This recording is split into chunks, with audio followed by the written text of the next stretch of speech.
ولا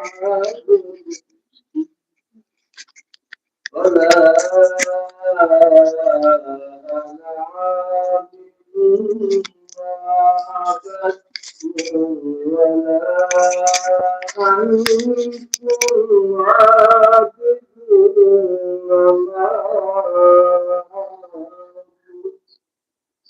لكم دينكم ولي دين. صدق الله العلي العظيم. اللهم صل على محمد وآل محمد.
متعال بعد از یک وقفه نسبتاً طولانی عمری عنایت کرد و توفیقی مرحمت فرمود که در محضر قرآن و اهل بیت باشیم و از معارف قرآن و اهل بیت بهره ببریم و همچنین توفیق حضور در محضر شما اساتید و طلاب گرانقدر قرار بگیریم شکرگزار هستم. بسم اللہ الرحمن الرحیم. جیسا کہ آپ جانتے ہیں بہت وقت گزرنے کے بعد آج ہم آپ کی خدمت میں حاضر ہو رہے ہیں. خدا نے کریم ہمیں توفیق عنایت کری اور ہم آپ کے درمیان آپ کے حضور میں قرآن و اہل بیت کے حوالے سے انشاءاللہ ان کی خدمت میں رہیں گے، ان کے دسترخوان پہ انشاءاللہ. تو یہ ہمارے لیے خوش قسمتی ہے کہ ہم طلاب اور اساتید کے درمیان حاضر ہیں. اما در این وقفه نسبتاً طولانی یک حادثه بسیار ناگواری رو ما یعنی امت اسلامی داشت و اون جنگ نابرابر جهان ظالم نسبت به یک کشور مسلمان در جنگ رمضان بودیم و متاسفانه در همون ساعات اولیه این جنگ نابرابر آن هم در ماه مبارک رمضان جمعی از شیعیان و آزادگان مردم ایران به شهادت رسیدند و در رأس آنها قائد عظیم الشأن مرجع عالی قدر جهان تشیع حضرت آیت الله العظمی سید علی حسینی خامنه ای را ما از دست دادیم. از این جهت با شهادت این بزرگوار رو و شهادت دیگر شهدا رو محضر یکایک شما خوبان تبریک و تسلیت. एक तूलानी मुद्दत के बाद आप जैसा कि आप जानते हैं कि उम्मत इस्लामी के मुकाबले में जालिम हुकूमतों ने जो है वो उन पे जंग थोप दी। जो जंग वाकई जंग नाबराबरी थी, वो जंग जो है एक तरफ से इतने सारे जालिम और दूसरी तरफ से ईरान अजीज कि उन्होंने जो है वो जंग करी और उसी रमज़ान के मौके पे वहाँ के कायद अजीम, मुसलमानों के कायद अजीम और उनके साथ बहुत सारे साथियों को शहीद किया गया। तो इस हवाले से मैं आप सभी हजरात की खिदमत में उनकी शहादत पे तस्लीयत और उसके साथ साथ अर्ज़ तबरीक और इसके हवाले से उस शहादत के हवाले से मुबारकबाद पेश करना। البته این در تاریخ اسلام سابقه دارد که برای شجره طیبه دین باید خونها داده شود و داده شد. خون پاک سید الشهدا و اصحابش علیهم السلام در همین راستا بوده است و انشاءالله برکت این خونها باعث بالندگی بیشتر اسلام خواهد شد. तो जाहिर सी बात है, अगर हम हिस्ट्री का मुताला करें तो उस अजीम दरख्त के लिए, शजरे तैयबा के लिए, जो इस्लामी शजरे तैयबा है, दीन इस हवाले से बहुत सारी कुर्बानियां दी गई। आपने देखा करबला के मैदान में इमाम हुसैन अलैहिस्सलाम उनके असहाब ने इसी तरह से कुर्बानी पेश की और उसके बाद इस जंग में जिस तरह हमारे कायद और रहबर को शहीद किया गया, ये भी एक वही उसी सिलसिले की एक कुर्बानी है इस्लाम की बका और उस शजरे तैयबा के लिए। اما یک نکته درباره رهبر شهیدمان میخوام عرض بکنم، آن است که روز گذشته 40مین روز شهادت این انسان والا مقام بوده است. اما به نظر من شاید بی سابقه و اگر نگیم بی سابقه کم سابقه باشد که شخصیت بزرگ، مرجع عالی قدر، رهبر از دنیا به شهادت برسه، اما بعد از 40 روز به خاطر اوضاعی که دشمن به بال آورده هنوز بدن مبارکش دفن و تشییع نشده باشد. لذا سید الشهدای انقلاب را ما شهید مظلوم مقتدر می‌دانیم و این هم از جمله مظلومیت این بزرگوار است. ما در رابطه با جد شهید غریبشون سید الشهدا در تاریخ می‌خوانیم که 3 شبانه روز به خاطر ظلم ظالمان اون بدنها روی خاک گرم کربلا افتاده بود.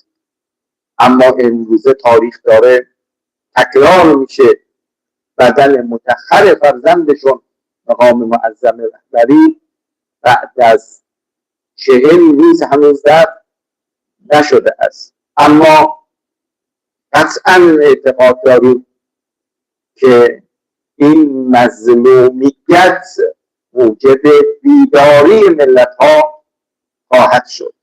و از همینجا به روح مطهر ایشان و همه شهدای جنگ رمضان درود میفرستیم و امیدواریم که خدای متعال روح مطهر ایشان رو در عالم ملکوت به آگوی همه امت اسلام قرار بدهد جهت شادی روح ایشان و همه شهدای بزرگوار همه با هم صلواتی اهدا میکنیم. اللهم صل علی محمد و آل محمد و عجل فرج. ایک نکتہ جس کا میں یہاں پہ ذکر کرنا چاہتا ہوں وہ یہ ہے کہ رہبر شہید حضرت آیت اللہ العظمیٰ سید علی خامنائی رضوان اللہ تعالی علیہم، ان کے حوالے سے آپ کو پتہ ہی ہے 40 دن گزر گئے، ان کی تحلیم کا سلسلہ بھی جو ہے وہ شروع ہو گیا، لیکن یہ ایک ایسی روایت ہے شاید اگر آپ تاریخ میں دیکھیں اس کا نمونہ نہیں ملتا ہے، یا جو ہے وہ کم نمونے ایسے ہے کہ شہادت کے بعد جو ہے وہ 40 دن گزر گئے لیکن ابھی تک وہ شہید دفن نہیں کیے گئے. تو یہ کتنی مظلومیت ہے، بہت ساری مظلومیت ہے جو ہمارے رہبر عزیز جو مرجع عزیز ہے ان کی ہم تدفین نہیں کر سکتے. لیکن تاریخ میں ایسی مثالیں ہیں. خود ابو عبداللہ الحسین سید الشہداء آپ دیکھتے ہیں 3 دن وہ کربلا کے اس تپتی ہوئی ریت پہ بے گور و کفن ایسے ہی پڑے. تو ظاہر سی بات ہے اسلام کی دفاع کے لیے اور اسلام کی عزت کے لیے یہ سب ساری قربانیاں دینی ہوتی ہے تاکہ اسلام میں بیداری اور لوگ جاگے ان کی شہادت سے. تو اس حوالے سے ہم ان کی روح وہ ظاہر سی بات ہے وہ جہاں پر ہے ابھی ہمارے لیے دعا کرتے ہوں گے، تو ان کی جو ہے روح کی اس بلندی کے لیے ہم سب ایک صلوات بھیج دیتے ہیں. اللہم صلی علی محمد و آل محمد. فرصت رو غنیمت میشمارم به عنوان یک فرد از دریای مواج جمهوری اسلامی ایران به عنوان قطره‌ای از دریا از ابراز محبت یکایک شما علما، اساتید، طلاب و همه مردم مسلمان هندوستان که از روز اول تا الان هم ابراز محبت معنوی فرمودید با دادن پیام و همچنین با راهنمایی هایی که انجام دادید و هم با کمک های مادی که نسبت به نظام جمهوری اسلامی ابراز داشتید، صمیمانه از یکایک شما علما، اساتید، طلاب و مردم مسلمان ہندوستان تقدیر و تشکر میکنم. یہاں پہ میں مناسب سمجھتا ہوں کہ عنوان ایک فرد، ایک چھوٹا سا فرد اس معاشرے ایرانی معاشرے کا میں اپنی ذمہ داری سمجھتا ہوں، فرض سمجھتا ہوں کہ علماء، اساتید، طلاب اور جتنے بھی لوگ ہندوستان میں رہتے ہیں جنہوں نے معنوی طور سے ہماری حوصلہ افزائی کی اور اس کے ساتھ ساتھ جو ہے وہ مادی مدد بھی جو ہے وہ ہمارے لیے جو ہے وہ مقرر کی اور ہماری حمایت کی، تو میں تہ دل سے سبھی علماء، طلاب، اساتید اور امت عامہ کا تہ دل سے شکر گزار. خب برگردیم به بحث خودمون. موضوع بحث ما محبوبان خدا در قرآن بوده است. تا به حال ما 3 گروه از محبوبان خدا رو از منظر قرآن بحث کردیم. اول توکل کننده ها، ان الله یحب المتوکلین. دوم توبه کننده ها، ان الله یحب التوابین. سوم صابران، ان الله یحب الصابرین. اما یک سوال بسیار بسیار مهمی اینجا به ذهن انسان خطور می کند. سوال این که چرا در قرآن فقط 9 گروه رو به عنوان محبوبان خدا نام برده است. آیا واقعا خدا فقط همین 9 گروه را دوست دارد یا نه در نام بردن این 9 گروه یک علت و حکمتی وجود دارد؟ यहाँ पर हम अपनी बहस की तरफ लौट आते हैं। जो हमारी बहस थी वो महबूबान खुदा के हवाले से थी, कुरान और रिवायात के हवाले से। इस ज़मीन में हमने जो है वो 3 ग्रुप्स और 3 ग्रुप जो ऐसे हैं जिनके बारे में हमने यहाँ पर बहस की है। मुतवक्किलीन के बारे में हमने बहस की है। हमने जो तौबा कुनंदगान है, जो तौबा करने वाले हैं, उनके बारे में बहस की, और इसी तरह साबिरीन जो सब्र करने वाले हैं, उन्हें सबको खुदा जो है वो दोस्त रखता है और पसंद करता है, इनके बारे में हमने बहस की। लेकिन यहाँ पे सवाल जो है वो ये है कि कुरान में हमने पहले ही थोड़ा इसके बारे में मुख्तसर गुफ्तगू की थी कि 9 ग्रुप्स ऐसे हैं जिन्हें खुदा पसंद करता है। सवाल ये है कि आया सिर्फ यही 9 किस्म के लोग जो है वो खुदा के मोरद लुत्फ और मोहब्बत करार पाते हैं या नहीं, और भी दूसरे लोग हैं, या इनकी क्या वज़ीयत है और इनकी क्या जो है खुसूसियत है? खुदा करीम इन्हीं लोगों को जो है वो जिक्र करता है। इसके बारे में गुफ्तगू होगी इंशाअल्लाह। پاسخ این سوال رو از منظر قرآن میدهیم و آن این است که محبوبان خدا منحصر در این 9 گروه نیست. این 9 گروه از باب نمونه ذکر شده است، از باب مصداق می باشد. به الا خدای متعال در قرآن مجید یک معیار داده است که اگر کسی این معیار رو داشته باشه خدا او رو دوست می‌دارد. اون معیار عبارت از ایمان به خدا و اطاعت از خدا و رسول و اولي الامر. یعنی اگر ایمان به خدا و اطاعت از خدا باشد خدا چنین بندگی رو دوست می‌دارد. و اگر صحبت از توبه می‌کند، توبه کننده یک مصداق از مصداق بندگان خداست و یک نمونه بندگی خداست، چون خدا فرمود توبوا الی الله، توبه بکنید. و گناهکار چون اطاعت از اوامر خدا می‌کند خدا او رو دوست می‌دارد. یا اگر متوکلان رو دوست دارد، چون خدا در قرآن امر فرمود فتوکل علی الله، چون داره امر خدا را اطاعت میکند خدا او رو دوست می‌داره.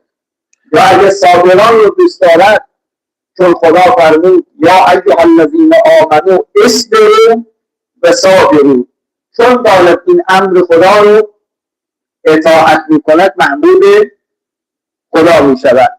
پس بنابراین خدای متعال یک معیار به ما داده است و آن ایمان به او و اطاعت از خدا، رسول و اولی الامر باعث می شود که انسان محبوب خدا شود. इस सवाल का जो है वो जवाब जो है वो वाज़ेह है। क्यों खुदा करीम ने इन्हीं 9 किस्म के लोगों का जिक्र किया है? देखिए, ये बउनवान नमूना और मिसाल मिसदाक के तौर पर इनको जिक्र किया गया है, वगरना कुरान ने एक मेयार दिया है हमारे लिए।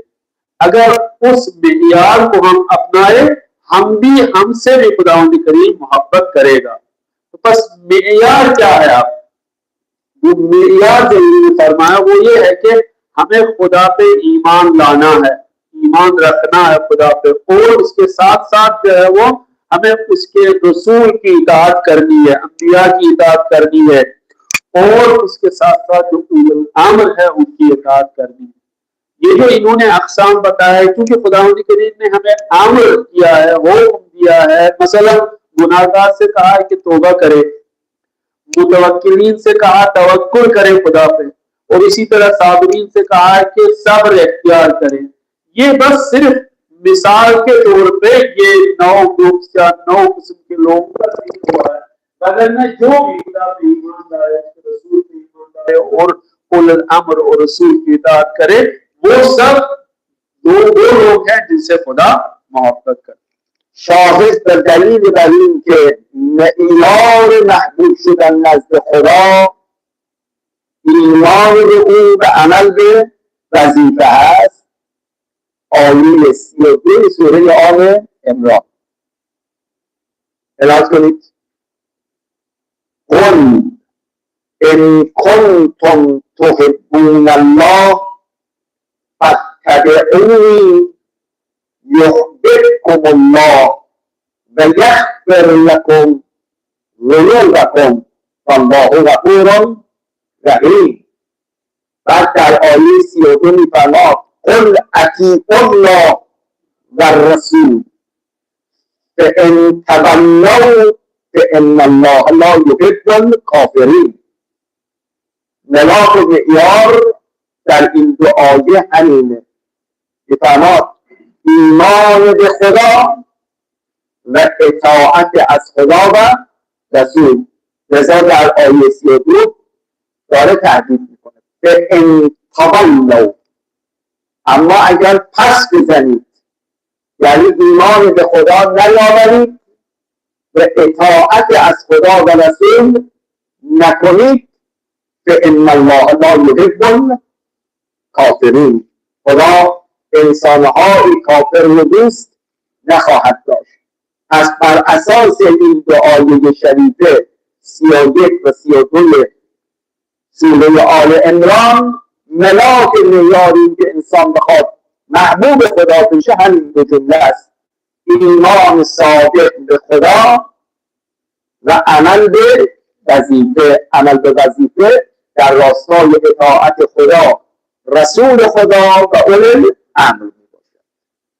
तो यहाँ पर अगर हम सूरह आल इमरान की 2 आयतों को मद्देनजर रखें तो जहाँ पर ये कहा गया है कि अगर तुम लोग जो है खुदा को पसंद करते हैं तो तुम्हें पैगंबर की जो है वो इताअत करनी चाहिए, खुदा भी जो है तुम्हें पसंद करेगा। लेकिन वो लोग जो इस तरह नहीं करते हैं तो खुदा करीम उनसे बेजार है। मेयार ये है कि हमें खुदा करीम पे ईमान लाना है और अमली तौर से खुदा और उसके रसूल की इताअत और पैरवी करनी है। ये मेयार है हमारे लिए कि खुदा करीम इन ही लोगों को जो है वो इनसे मोहब्बत करेगा। बस जाहिर सी बात है इन 2 आयात का निचोड़ जो है वो यही है कि हमें खुदा पे ईमान लाना है और प्रैक्टिकली तौर पर खुदा की इताअत और उसके रसूल की इताअत और उलुल अम्र की इताअत करनी। یه توضیح مختصری من بدم این مطلب یه قدری روشن بشه. علما معتقدند که محبت خدا نسبت به بندگان خودش دو گونه است. گرچه یه بحث دقیق و علمی است ولی سعی میکنم خیلی روان مطرح بکنم همه دوستان بهره ببرن. خدای متعال به بنده هاش 2 جور لطف داره، 2 جور محبت داره. یک محبت ابتدایی یا محبت امتنانی، یعنی خدای متعال عنایت و توفیق اولیه را برای همه بندگان خودش لطف میکنه. میشه محبت ابتدایی. بله این آیه رو نگاه کنید. خلق لکم ما فی الارض جمیعا. خدای متعال همه آنچه را که روی زمینه برای شما انسان ها خلق کرد. محبت خدا مساوی محبت امتنانی خدا مساوی. الان هوا، اکسیژن که اگر چند لحظه ما نداشته باشیم از دنیا میریم، اما خدا این هوا را در اختیار کی قرار داد؟ هوا به عنوان یک محبت الهی است. برای همه مردم قرار داده شده. آب جزء مصادیق و مظاهر محبت الهی است، برای همه انسان ها می باشد. پس بنابراین یک سری محبت ها داریم که اختصاص به هیچ کس ندارد. این محبت عمومی است. به این محبت عمومی میگن محبت ابتدایی یا امتنانی. यहाँ पे इस मतलब को जो है वो वाज़ेह करने के लिए और इसको मजीद समझाने के लिए हम कहते हैं कि उरफा जो है वो दो किस्म की मोहब्बत को यहाँ पे जो है वो उसके बारे में गुफ्तगू करते हैं। यानी खुदावंद करीम दो तरह का जो है, दो तरीके का मोहब्बत जो अपने बंदों से करते हैं।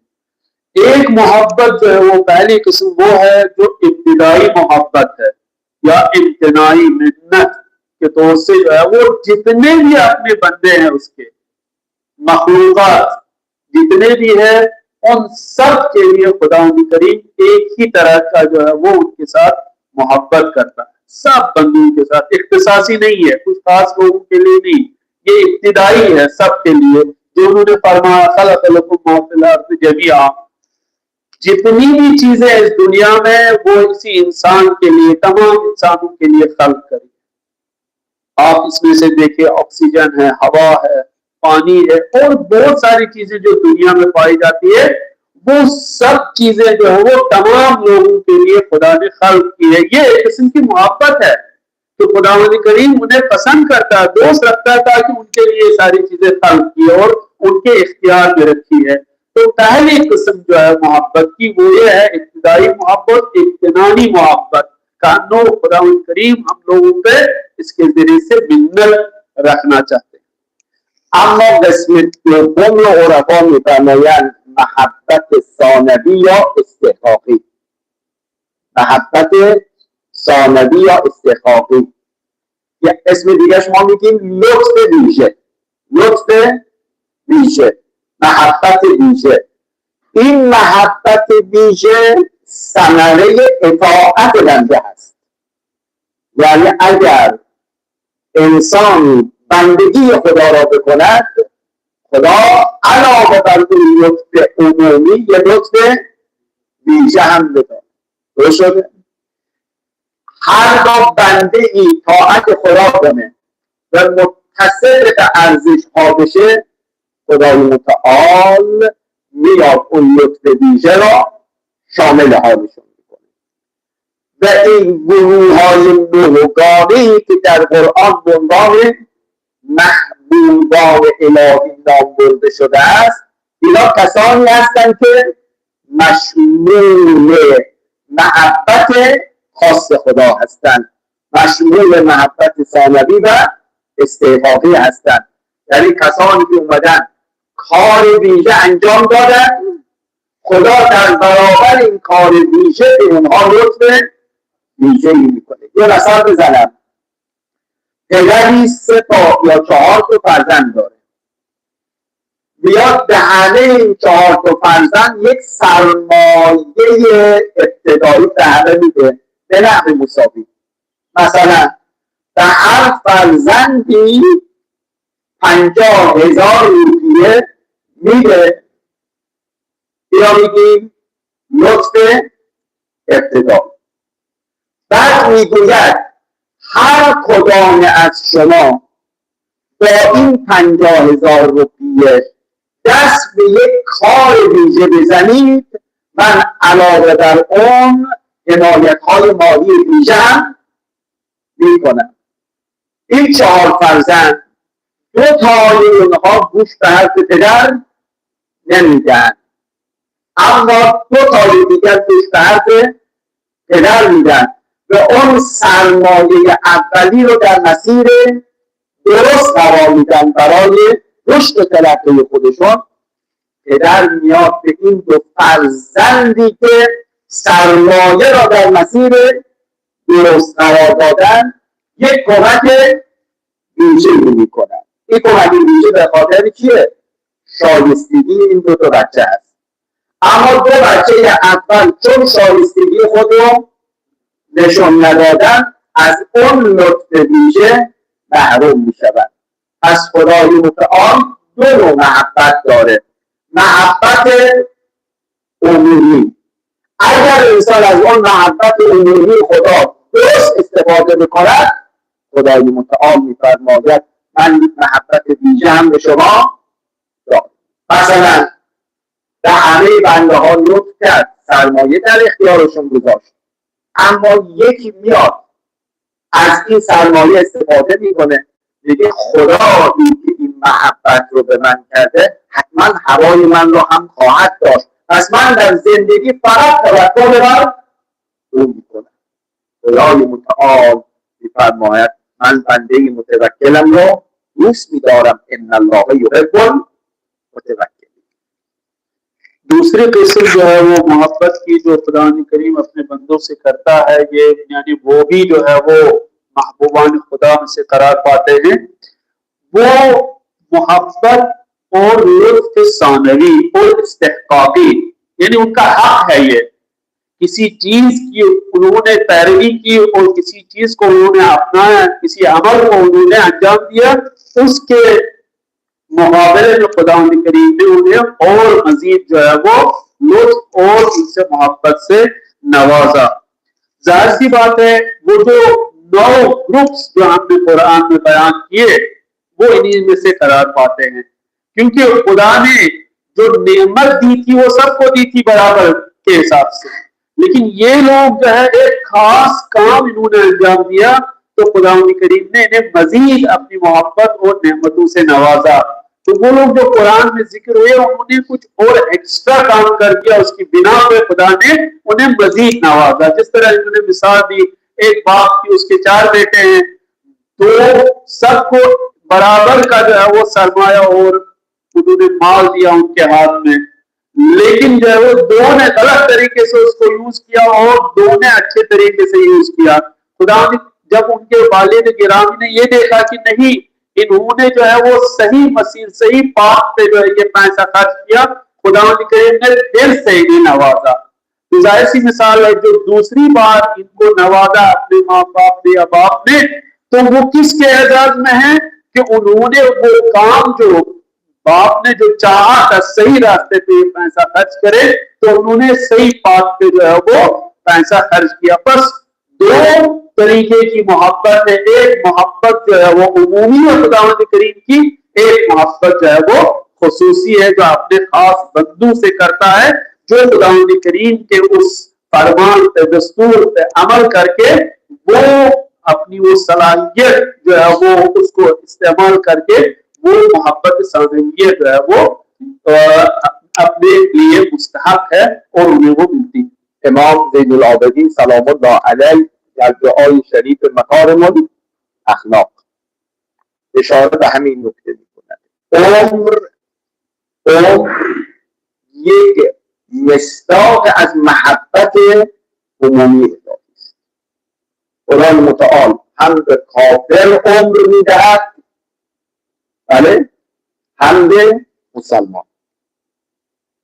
این سرمایه است. بعد این سرمایه رو شما 2 جوری میتوانید بهره برداری بکنید. یا این سرمایه در مسیر اطاعت و بندگی خدا قرار میگیرد، یا به تعبیر زین العابدین در دعای مکارم اخلاق این عمر انسان میشه چراگاه شیطان. بله، میشه چراگاه شیطان، یعنی انسان عمر خودش رو صرف در عوامل شیطان. آقا زین العابدین میفرماید خدایا امکان عمری مرتعا شیطان فرست. خدایا اگر یه روز این عمر من بخواهم چراگاه شیطان بشه، جان من رو بگو، یعنی جان من چراگاه شیطان بشه. پس بنابراین این محبت عمومی رو خدا به ما داد، اما در مصرف این محبت عمومی اختیار رو به ما داد. انا هدیناه السبیل اما شاکرا و اما کفورا. در این مسیر انتخاب هم راهنمایانی برای ما قرار داد. یه راهنما در درون قرار داد به نام عقل، یه راهنمای بیرون قرار داد به نام انبیا. بله، فرمود اگر گوش به حرف این راهنماها بدی، من علاوه بر اون لطف و محبت عمومی بهت لطف ویژه هم میکنم، اما اگر گوش به حرف شیطان بدی، از محبت ویژه من محروم میشی. پایان هر دو راه را هم مشخص. اگر انسان از اون محبت عمومی استفاده نادرست بکنه، پایانش جهنمه، بدبختیه. اما اگر درست استفاده بکنه، فالعاقبة للمتقین و أزلفت الجنة للمتقین. پایان این راه هم میشود بهشت. आप इसके हवाले से एक मिसाल है, आप इमाम ज़ैनुल आबिदीन सल्लल्लाहु अलैहि मजमूई मकारिमुल अखलाक व मकारिमुल अखलाक फरमाते हैं, देखिए आप उम्र जिंदगी जो हमें खुदा करीम ने नसीब फरमाई, ये उम्र जो है वही उस मोहब्बत अव्वलिया का मिस्दाक है। सबके इख्तियार में हमें उम्र से नवाजा, जिंदगी से नवाजा। लेकिन आप देखें, काफिर को भी ये जिंदगी अता की है और मोमिन को भी ये जिंदगी अता की है, लेकिन काफिर इसको गलत तरीके से यूज करता है, इस उम्र को शैतान की पैरवी करते हुए, और मोमिन जो है खुदा की पैरवी करते जिंदगी से जो है वो आखिरत की तरफ जो है वो चला जाता है। इमाम सज्जाद अलैहिस्सलाम ने इन्हीं दो चीजों को यहाँ पे जिक्र किया। देखिए, उम्र जो है वो फरमाते हैं कि अगर ये उम्र जो है मेरी ये मरता बन जाए, चरागाह बन जाए शैतान के लिए, खुदा है इस उम्र से मुझे नजात दे दो, मुझे नहीं चाहिए ऐसी उम्र। जिस उम्र में खुदा की इताअत न हो, जिस उम्र में शैतान की इताअत हो। देखिए, उम्र नेमत है, मोहब्बत अव्वलिया है खुदा की जानिब से, लेकिन जिन लोगों ने इसको सही से यूज नहीं किया और जिन लोगों ने इस उम्र को सही पाथ पे, सही उम्र इताअत खुदा की और इताअत जो है वो पैगंबर और उसके रसूल की इताअत करते हुए इस उम्र को जो है वो सर्फ किया, तो खुदा करीम ने मुस्तहक समझा उनको कि इनके लिए जो है वो क्या इजाफी तौर से और इन्हें जो है वो मोहब्बत का जो है वो इन्हें इनसे मोहब्बत करे, क्योंकि इन्होंने सही उम्र को सही उसमें इस्तेमाल किया।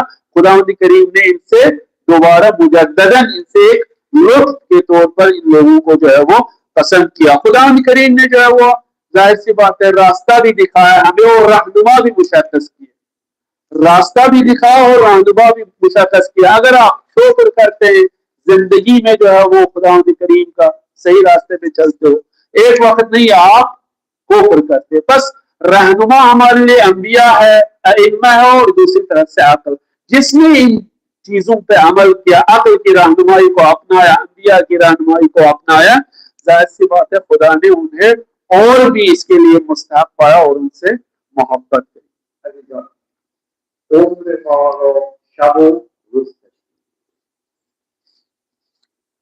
شب و روزم 24 ساعت. مثلا دیشب از همه ما گذشت، عمر ما از ما سرد شد. تعبیر روایت چیه؟ یک عده شب مثل مردار هستن. بله؟ خاصی از شب میشینن، به گناه مشغولن، بعد خوابشون میفته، میخوابن تا آفتاب شاید طلوع کنه، از خواب بیدار. این میشه همون چراگاه شیطان. اما یک عده شب بر اونها چگونه میگذره؟ قرآن میفرماد بالاسحار هم یستغفرون. یک عده نه، بله، ساعاتی از شب رو میخوابن برای سلامتی، تامین سلامتی بدن، اما یه مقدار به از آن سو بیدار میشن که وقت سحر است. اینا جزء بیداردلان هستن، بلند میشن در دل شب با خدای خودشون رابطه برقرار به اصحاب هم یستغفرون. عبادت سحر اونها وصل به نماز صبح میشه. نماز صبح رو خوندن چی؟ مشغول به تلاوت قرآن تعبیرات میشوند. چرا؟ چون میگه همه برکت ها بین طلوعین هست. بله؟ بین طلوعین طبقه مختلف اساسی بسیار کنم. نمیدونم سحرها چگونه داره میشه بین طلوعین ما چگونه داره میشه. یکی بلند میشه بعد از نماز قرآن میخواند، دعا میکند، خصوصا دعای عهد. اللهم انی اجدد لكم فی هذا اليوم عهدا و عقدا. خدایا من در این روز صبح و هر روز دیگر میخوام با ولیت امام زمان یک عهد ببندم. آیا این دعاها تو زندگی طلبگی ما وجود دارد یا خیر؟ پس ببینید شب بخشی از عمر ما هست به تعبیر روایات، یا یک عده مثل مردار میافتن و میخوابن، اما یک عده بلند میشن و سحر دارن به دل اصحاب هم. الان روز شد، چند ساعت از روز گذشته و نزدیک اذان. یه مروری بکنید این چند ساعتی از روز که عمر ما گذشت چه کار کردیم؟ آیا این عمر ما چراگاه شیطان بود؟ غفلت گذاشته بودیم یا کار مفید انجام دادیم؟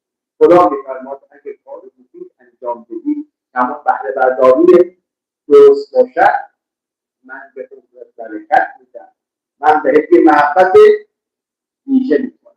پس شرط دریافت محبت ویژه عمل به आप इसी उम्र के हवाले से जो है वो ये उम्र कैसे जो है वो बनती है, जाहिर सी बात है दिन रात जो है वो ये गुजारना इसी उम्र का ही नाम है। तो आप देखिए अगर रात के उस वक्त में आप कुछ लोग जो है वो गुनाह करके सो जाते हैं, हैवानों की तरह जो है वो सो जाते हैं, लेकिन कुछ लोग जो सही तरीके से जिसने इस शब रोज को दिन रात को सही तरीके से इबादत खुदा में गुजारा वो भी सोता है, दोनों सोते हैं। लेकिन वो जो गुनहगार है सोता है और सोते ही रहता है, वो आफताब के बाद निकलने के बाद जागता है और अपने उन कामों को अंजाम देता है। लेकिन दूसरे लोग भी जो उम्र को यूज करते हैं और इस्तेफादा करते हैं उससे, वो क्या सहर के वक्त जो है वो उठ जाते हैं, जागते हैं। वबिल असहार हुम यस्तगफिरून, कुछ ऐसे लोग हैं जो सहरी के वक्त उठते हैं और खुदावंद करीम से इस्तिगफार और तलब मगफिरत करते हैं। जाहिर सी बात है ऐसे लोग जो सहरी के वक्त उठ जाते हैं और उसके बाद उसको मुत्तसिल कर देते हैं नमाज सुबह के साथ और फिर कुरान की तिलावत करते हैं, तो जाहिर सी बात है जो बैनत तुलूऐन इबादत अंजाम दे, कुरान अंजाम दे, तो इमाम का कहना है कि इसी वक्त में तमाम बरकतें छुपी हुई है। और वो लोग जो इस टाइम को यूज करते हैं बैनत तुलूऐन को इबादत में गुजारते हैं, कुरान पढ़ने में गुजारते हैं, तो जाहिर सी बात है खुदावंद करीम की खास मोहब्बत जो है वो इन लोगों के साथ। इनका सवाल यही है, आया हम ऐसा करते हैं, हम लोग जो है वो ऐसा करते हैं? तो असाती जितने भी लोग हैं वाक़ा ना तुलूऐन में जो है वो इबादत खुदावंद करीम की इबादत करते हैं, कुरान पढ़ते हैं या नहीं? अगर हमने इस सही रास्ते को अपनाया तो खुदावंद करीम कहता है कि मैं आपकी उस उम्र को तूलानियत और तूलानी बना देता हूँ, यानी इसमें बरकत दूंगा, यानी आपकी उम्र जो है वो उसमें बरकत होगी और आप पे तूल उम्र इनायत करेगा। ये कब है? जब हम सही से इस उम्र को जो है जिंदगी को सही तरीके और सही बात पे ले जाए। از درجه اول به خودم بس شما اساتید و در مرتبه سوم طلاب جوان عرض میکنم. آیه 19 سوره علق همون آیه سجده هم هست. نمیخوام که سجده واجب بشه. خدا سه تا کلید دست ما داده،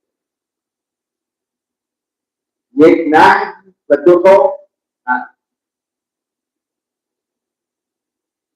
نهیش این کلا لا تطعه آی انسان اطاعت شیطان نکن. لا تطعه سریع میگه اگر میخوای به لطف من برسی اطاعت از شیطان نکن. یه نه محکم به شیطان بود.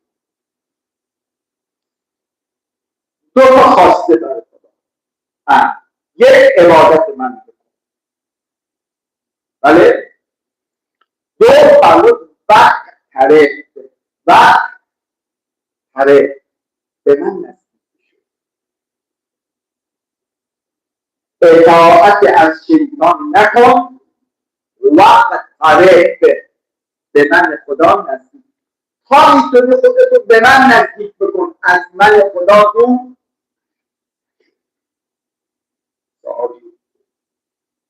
چطور ما قرب به خدا، چطور به خدا نزدیک؟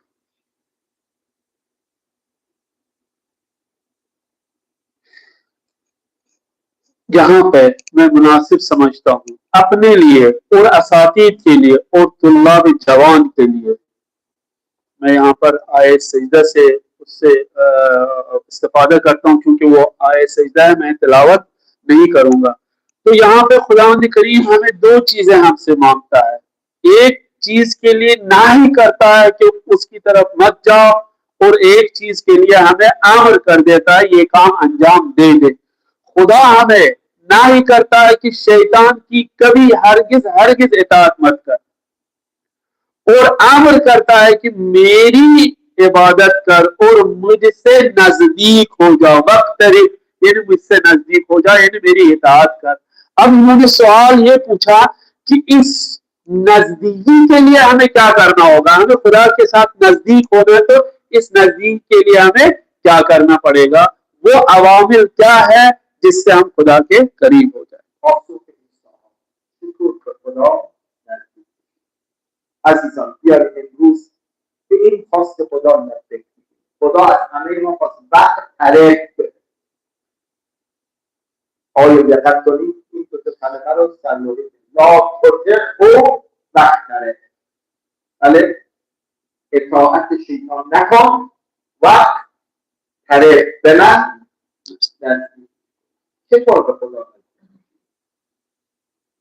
در قرآن در روایت دو راه بیان و علما اینجور فرمودن اگر بخواد اون محبت ویژه خدا رو به دست بیاری دو جور قرب حاصل میشه. یک قرب فرائض، دو قرب نوافل. بله، قرب فرائض یعنی چی؟ فرائض جمع فریضه، یعنی واجبات تو انجام بده. این واجبات موجب تقرب تو به من. شما وقتی میخواد نماز بخونید چی میگید؟ بله؟ الان نماز ظهر نزدیکه، 4 رکعت نماز ظهر خوانم. نماز ظهر واجبه، میگه با همین واجب قصد تقرب بکن.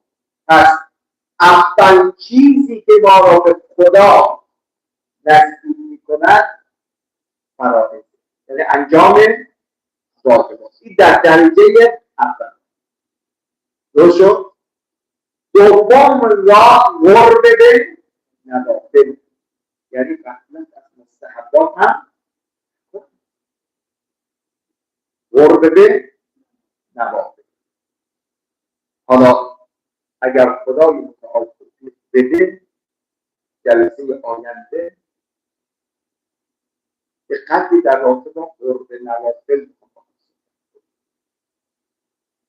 عزیزان این مستحبات رو نکنه عوام انجام بده، اما ما طلبه ها از این نوافل و مستحبات غافل بشیم. به تعبیری از اساتید متاسفانه بعضی از ما طلبه ها هر که بر معلومات ما افزوده میشه، بعضی از ماها از مستحبات ما کمتر میشه.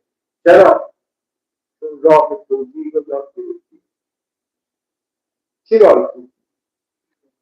چون تعریفی که از واجب مستحب کردیم میگیم واجب اتیانش لازم، ترکش چی داره؟ اقامت داره. پس مجبورم که انجام بدم. اما مستحب چیه؟ انجامش ثواب داره اما ترکش اقامت نداره. چون ترک مستحبات اشکالی نداره پس من مستحبات انجام نمیدم. اما عوام الناس تو همون عالم عوامانه خودش به قصد ثواب هم هست میره مستحبات انجام میده، تقرب به خدا پیدا میکنن. مثل کربلایی کاظمی که الان تو قبرستان نوع قم قبر این کشاورز شده زیارتگاه، شده زیارتگاه. خب ایشون برید داستان شده یک کشاورز بوده، اما در یک صحنه خدای متعال عنایت میکنه حافظ کل قرآن میشه. برید زندگیشون نگاه کنید. عمده دلیلشون تخیلات این کشاورز به مسائل دینی. نکنه عوام به جایی برسن اما من طلبه با توجیهاتی که میکنن و این نوافل رو انجام نمیدهن به همون اندازه از قرب به نوافل چه بشن؟ محروم بشن. پس دو راه ما میتوانیم بگیم خواست خدا بختره پاسخ بگیم لبیک بگیم. چطور به خدا تقرب پیدا بکنیم؟ یک، با انجام واجبات قرب به فرائض. دو، با انجام مستحبات قرب به نوافل. که اگر خدا توفیق بده جلسه آینده یک بحثی رو تحت این عنوان می‌خوایم شروع کنیم، این قرب به نوافل رو باز کنیم. عبادت و ولایت. عبادت و ولایت به فتح با، یعنی انسان به برکت عبادت به ولایت و دوستی خدا میرسه. یه رابطه برقرار میکنه عبادت با دوستی با خدا. چطور ما به عبادت به مقام ولایت برسیم، یعنی دوستی با خدا؟ تحت این عنوان انشاءالله جلسه آینده با هم بحث و گفتگو خواهیم داشت. و السلام علیکم و رحمت الله و برکاته. اللهم صل علی محمد و آل محمد. انہوں نے سوال پوچھا تھا کہ ہم کیسے شیطان سے ہم دوری کرے اور خدا کے نزدیک ہو جائے. تو خدا کے نزدیک ہونے کے لیے انہوں نے دو راستے بتائے. ایک یہ کہ ہم فرائض کو انجام دیں. ظاہر سی بات ہے جو نمازیں ہم پر واجب ہے ان کو انجام دیں. جس طرح ابھی 4 رکعت نماز 8 رکعت نماز ہمیں پڑھنی ہے تو ہم کیا کہتے ہیں؟ کہتے ہیں واجب قربتاً اللہ. بس پہلے درجے پہ ہمیں فرائض اور واجبات کو انجام دینا ہے اور دوسرے درجے پہ ہمیں نوافل اور مستحبات کو انجام دینا ہے. یہ ہمارے لیے ایک راستہ بن جائے گا کہ ہم خدا کے نزدیک ہو جائے. تو لیکن انہوں نے کہا ہمیں جو ہے وہ بہت ہی یہاں پر سوچنا چاہیے. ہم لوگ جو طالب علم ہیں یا علماء کہلاتے ہیں تو ہمیں توجیہ کرنا آتی ہے. ہم کہتے ہیں کہ ٹھیک ہے جب ہمارے پاس علم آ جاتا ہے، عالم بن جاتے ہیں، تو ہم کہتے ہیں کہ ظاہر سی بات ہے ہمیں واجبات کو انجام دینا ہے۔ اس کی یہ ہے کہ اگر واجبات کو انجام دے ہم تو ہم نے وظیفے کو انجام دیا، اگر واجبات کو انجام نہیں دیا تو ہم نے گناہ کیا۔ لیکن مستحبات کے لیے مسئلہ نہیں ہے، انجام دیا تو ثواب ملیں گے، انجام نہیں دیا تو کوئی بات نہیں ہے۔ انہوں نے کہا ہے کہ ہمیں اس چیز کی فکر میں رہنا چاہیے کہ ایسا نہ ہو کہ عوام ہم سے زیادہ آگے جائے انہی مستحبات پہ عمل کرنے کی وجہ سے، لیکن ہم لوگ رہ جائے، ہم صرف کہیں کہ واجبات ہی کو انجام دینا ہے۔ کربلا کاظم کی انہوں نے مثال دی ہے، جو ہے وہ قوم میں ایک جگہ ہے، انہوں نے فرمایا انہی عبادات اور مستحبات کی وجہ سے وہ اس مرحلے تک، اس درجے تک پہنچ گئے کہ ان کی قبر جو ہے ابھی کیا زیارت گاہ بن گئی ہے لوگوں کے لیے۔ ایک عام آدمی تھا لیکن تقید جو اس کا عبادت کے حوالے سے تھا تو وہ اس درجے پہ پہنچ گئے۔ ہمیں بھی اس حوالے سے سوچنا ہوگا۔ تو انہوں نے کہا اسی موضوع کو ہم آگے بڑھا دیں گے اگلے جلسے میں کہ عبادت اور ولایت میں کیا ربط ہے اور ان میں کیا رابطہ ہے کہ ہم خدا کی عبادت کریں اور خدا ہمیں دوست رکھے۔ انشاءاللہ اگلے ہفتے ہم اسی موضوع کو آگے بڑھائیں گے۔ والسلام علیکم ورحمۃ اللہ وبرکاتہ۔ شعار بعد از ماه رمضان خودمون رو این آیه قرآن قرار بدیم لا که او وقت برای نهد شیطان لبیک به خدا به سبب تقرب ما به خدا لا که او وقت برای انسان ہمیں جو ہے وہ انشاءاللہ رمضان کے بعد اپنا جو ہے وہ وظیفہ اور شعار بنانا چاہیے۔ کیا ہمیں شیطان کو نہ کہنا چاہیے اور خدا کے اس میں ہمیں نزدیک ہونا چاہیے۔ ہمیں یعنی خدا کی عبادت کرنی چاہیے اور شیطان کو ہمیں نہیں کہنا چاہیے۔ همه شما عزیزان رو به خدای بزرگ می‌سپارم. در پایان هم جهت شادی روح امام شهیدمان و همه شهدا و همه اموات یک حمد و سوره به برکت صلوات بر محمد و آل. اللہ